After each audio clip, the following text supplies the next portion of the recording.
नवनिर्वाचित नगरसेवकांनो, प्रचाराच्या धामधुमीत राज्याचे उपमुख्यमंत्री अजित पवार हे महापालिका सत्ताधाऱ्यांनी लुटून खाल्ली, कर्जबाजारी केली, हजारो कोटींच्या ठेवी संपवल्या असं ओरडून सांगत होते. ते तुमच्या कानावर आलंच असेल. पण आता तुम्ही म्हणाल झाल्या की निवडणुका. परत हे का सांगते, तर जरा वेळ काढा आणि पूर्ण ऐका. नमस्कार, मी अश्विनी सातवडोके. तुम्ही पाहताय आसपास. निवडणुका झाल्या, आरोप प्रत्यारोप झाले. तुम्ही 128 जण गुलाल उधळून महापालिकेत आलात. आता निवडणुकीच्या प्रचारात तुम्ही जी आश्वासनं दिली होती, जी विकास कामं करणार म्हणून तुम्ही सांगितलं होतं, ती कामं करायला किमान पुढची 2 वर्ष तुम्हाला दमडीही मिळणार नाहीये. तर तुम्ही म्हणाल हे कसं होईल, तर नीट ऐका. 2017 ते 2022 ही 5 वर्ष आणि त्यानंतर प्रशासकीय राजवटीतील 4 वर्ष या कालावधीत शहरातील विविध विकास कामांवर प्रचंड निधी खर्च होत आहे.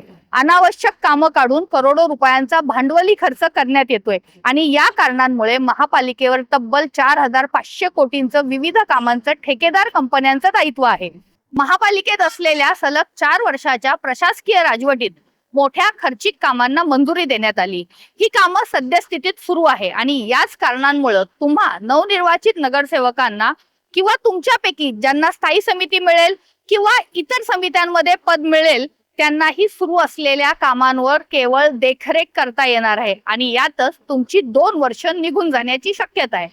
तेव्हा निवडणुकीच्या प्रचारात तुम्ही जी विकास कामं करणार त्याला 2 वर्ष तरी आता मुरड घालावी लागणार आहे.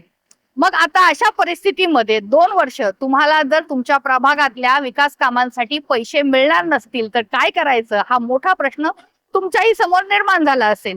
कदाचित यातून तुम्ही काहीतरी मार्ग काढाल, पण तुमच्या कामाचा रिझल्ट तुम्हाला तुमच्यावरती ज्या लोकांनी विश्वास ठेवलाय, ज्या शहरातल्या नागरिकांनी विश्वास ठेवून तुम्हाला निवडून दिलंय, त्यांच्यासाठी तरी ही कामं तुम्हाला करावी लागतील. याच्यावरती तोडगा कसा काढायचा ही जबाबदारी सत्तेत असलेल्यांची आहे. बघूयात आता यावरती तोडगा निघतोय का नवीन निवडून आलेले हे सगळे नगरसेवक 2 वर्ष केवळ देखरेखीचंच काम करतील आणि मग पुढे त्यांना काही निधी जो आहे तो उपलब्ध होईल.